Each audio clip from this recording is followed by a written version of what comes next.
Hey, it's Aaliyah Lachelle coming to you from the TLC show. And today we're here with our operations manager representing strategic protection. And let me say, the strategic protection solution is doing it big by giving back, by giving our youth jobs. So it's all love and it's all thanks to them. We're on.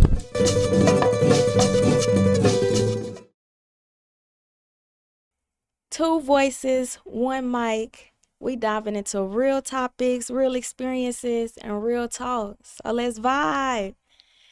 How you doing, Joseph? I'm doing amazing. Thanks for asking. Okay. So I'm gonna start light. All What's right. your definition of success? My definition of success. Our definition of success is, I say, coming over all the obstacles, especially the ones that were thrown in front of you as life goes on, ones that are generational obstacles. As far as parents wise, I would say that's my definition of success. Beating all the odds. Okay. I agree. I can see that. Okay, so what were some habits or influences that you had to unlearn to get you where you at today? Some habits are something I had to unlearn to get to where I'm at. Oh, for one, listen. Shut up and listen. That was one of the biggest ones. I had to actually get to the point in life where okay, let me see what's going on. Let me listen. Let me stop moving, just relax, chill, and just soak everything in. So I was that was the biggest for me.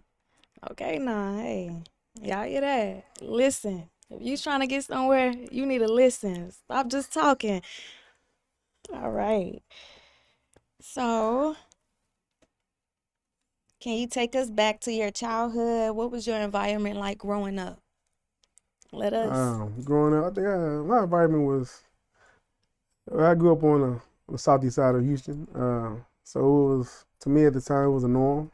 I didn't think of it as no rough environment or anything like that. It was just life, and uh, overall, I think it was a good experience, good life. Got me to where I am today. So I was pretty blessed. But we not really getting no information from that. Come Okay, on now. We trying to know about you. okay. A little bit about my background. I grew up with my grandparents. My grandfather was a pastor. Okay. So if you hear me talk every now and then, you'll hear me spit a lot of Bible verses out. But so I grew up in a church home. Uh,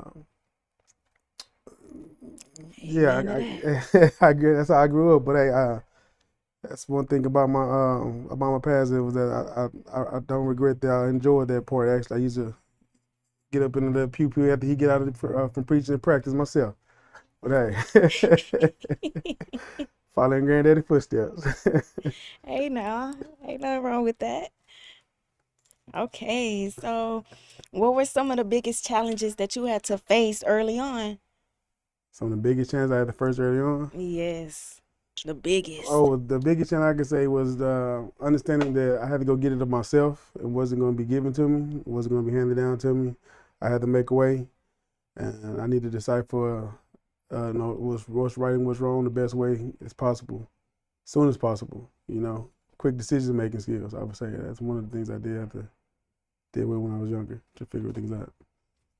Okay, but I know you ain't just was born with that, so you had to really go through something to get to that. Yeah, I seen my other cousins, older cousins, friends in the neighborhood getting in trouble doing things that I was like, nah, I ain't going down that road. I don't want that to Okay. happen.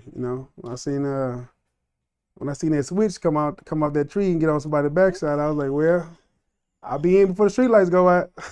Hey, for real. And them switches don't play. Nah, yeah.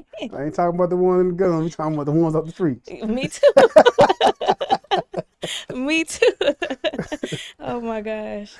Okay, so how did you begin the shift of your thinking? Oh man, to be honest, I'm gonna give y'all some real love on this one. My first time having to sit down in Harris County, for some stupid speeding tickets, made me realize that hey, this is not where I need to be. My time, my freedom is more important than not paying any speeding tickets or just doing something stupid. So from that point on, I had to realize everything I do, I need to make sure I make the right decisions. Because I didn't want to be there for a longer period of time than 3 days. That was 3 days I couldn't get back. So yeah, that's where like I said I could start. I started trying to make sure I moved the right way. Amen to that. Thank God you did. Okay. Can you share a moment where you saw your impact directly change someone's life? My impact directly changed someone's life. Yes. Okay, that's a good question. Uh, hmm. Come on, give it to us now. Well, yeah, I got one. Working in my time, I worked in TDC. I ran across this one cat that was in there, and I don't know why, but at the time, like I said before, whenever I get a chance, I will speak of my personal experiences with God. I know I was not there for that. I was there for for job wise, but my little time that I was there, the little 2 years that he was there, I tried to give as much encouragement as possible to go out and do the right thing. And then crazy thing about it, when I left TDC, uh, years later, he was already I hadn't seen him for a while, but I ran into him at the DMV in Houston. And he told me how how I was one of the positive CEOs that was there in his life that helped him get back on track the way he was doing trucking and things of that nature at the time. That when I ran into him previously. So I would say that was a moment in my life where I impacted someone's life. I know that's right. That's real good, especially because a lot of people don't be having someone in their life to really just Hmm. talk to them. And then the people that's closest to you, we don't really want to listen to them. We not really trying to hear what they saying. Yeah, So the fact right. that you was an outsider and you came in and you changed his life, amen to that. Okay, so how do you stay grounded and connected to the people that's younger than you? Staying grounded and connected to the people younger than me. Oh man, I gotta stay up on social media, man. I gotta listen to that young that they music they listen to, catch their lingo, The TikToks. TikTok, yeah, all that. That's why I say they call me old school. I said no, I ain't old school. I know everything you YNs be doing out here. I know I know what the deal is. Trust me.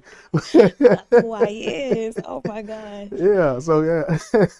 So yeah, I just try to stay up to be with everything that's going on. I ain't gonna I ain't gonna let the world pass me by. So just staying up to date with what's going on with the current trends and things like that. Y'all like that doing.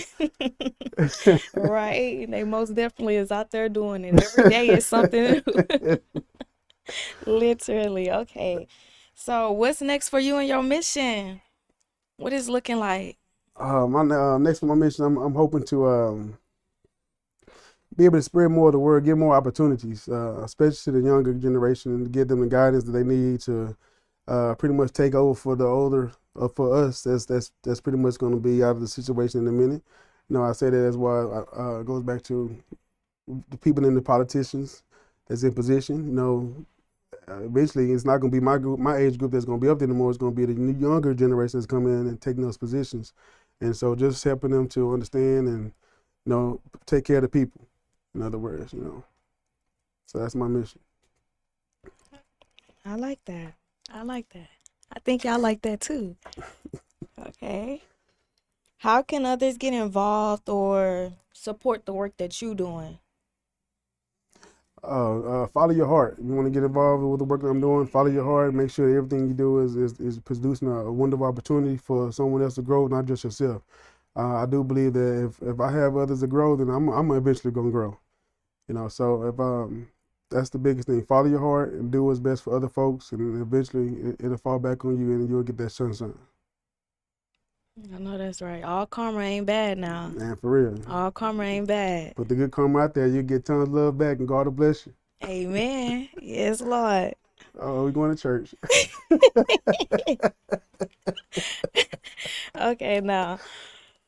So, if you could leave people with one message, what would it be? One message I would leave with people is don't be afraid to do anything, and keep God before you. That's one message I can do, and I live by that every day.